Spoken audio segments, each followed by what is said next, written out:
Friends, welcome to homemade useful tips and కుకింగ్లో. ఈరోజు మీకైతే నా ఫస్ట్ నాన్ వెజ్ రెసిపీ చూపించబోతున్నాను. అది కూడా ఓకే, ఆలస్యం ఎందుకు చూపించేస్తాను. Let's get start. చూసారా, యమ్మీ యమ్మీ fish fry.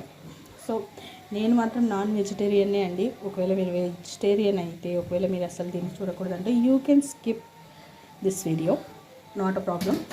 So this is for only non veg lovers. So చూడ్డానికి అయితే చాలా చాలా ఎమ్మిగా ఉంది కదా. సో టేస్ట్ కూడా అంతే ఉంటుంది. దీన్ని కొరమీను అంటారు కదా. సో ఇది కొరమీను. ఒకటే ముళ్ళు ఉంటుంది, ఏకాండి ముళ్ళు. సో నైస్నా. So must try guys. Okay, like చేసి నా ఛానల్ని సబ్స్క్రైబ్ చేసుకోండి.